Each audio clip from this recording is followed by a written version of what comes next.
কি নাম কাকা? গোলাম কুদ্দুস তরফদার, কোথায় বাড়ি? বয়রাগাছি, 59 নম্বর বুথ, কোন কোন জায়গা সেটা? হাবড়া না? হাবড়া 4 নম্বর মণ্ডল, পৃথিবী। একেবারে। আজকে কাকে দেখতে এসেছিলেন? আমি দেখতে আসিনি, তো আমার লোকজন নিয়ে আমি এখানে যে মোদির যে প্রকল্প সবকা সাথ সবকা বিকাশ, তার এই প্রকল্প দেখে মাইনরিটিরা ঝুঁকে জাতি বাধ্য। দিদি তো এই পর্যন্ত মুসলিমদের শুধু নাম ভাঙিয়ে ভাঙিয়ে খেয়েছে, এর মতো ভ্রষ্টাচার আর কেউ নেই। শিক্ষাটা বরবাদ করে দিয়েছে, শিক্ষা না থাকলে দেশ চলবে? সাদা খাতা জমা, আমার 5-এর অঙ্ক করতে পারে না আমার স্কুলে মাস্টাররা, কি মাস্টার দিয়েছে? এরই জন্য, এই দুর্নীতির জন্য চেঞ্জ হয়েছে। একেবারেই বারবার তৃণমূলের তরফ থেকে তো বিজেপিকে সাম্প্রদায়িক দল বা হিন্দুত্ববাদী দল দাগিয়ে দেওয়া হয়। এটা এই বিভাজন দিদি সৃষ্টি করেছে। একেবারে একেবারেই। মাইনরিটিরা ঝুঁকে গেছে দিদিকে। আমরা সিপিএমকে দেখেছি, আমরা কংগ্রেসকে দেখেছি, কংগ্রেস দাঙ্গাবাজ করেছে। 669টা ছোট বড় দাঙ্গা হয়েছে এই ইন্ডিয়ায়। 66 বছর কংগ্রেস থাকলো, 66 বছরের মধ্যে সব মুসলমানের উপরে অত্যাচার।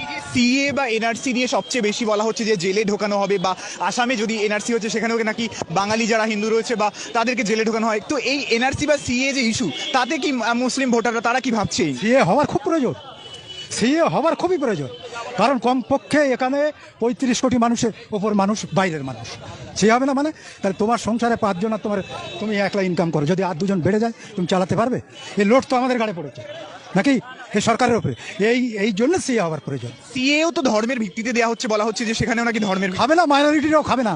মাইনরিটি পাল্টি হয়ে গেছে, মাইনরিটিরা ফেলে দেবে এই গভর্নমেন্ট।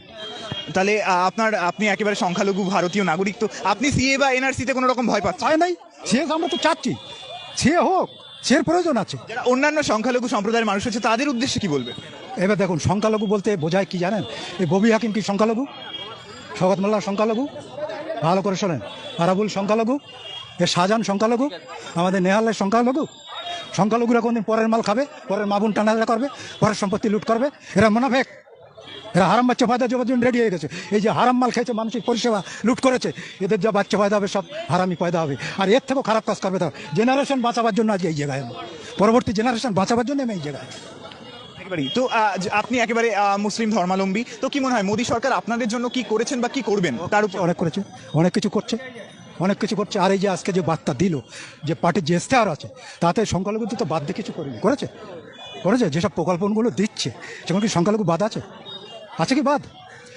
সবকা সাথ সবকা বিকাশ সবকা বিশ্বাস করছে কি না আমরা তো চোখে দেখতে পাচ্ছি, পরিষ্কার দেখতে পাচ্ছি। এবার বিকল্প হিসাবে বিজেপিকে পাচ্ছে। একদম বিকল্প, বিজেপি ছাড়া কোনো বিকল্প। এই রকম বোল্ড ভয়েস দর্শক আমি কিন্তু এর আগে শুনিনি সংখ্যালঘু কারো মুখ থেকে।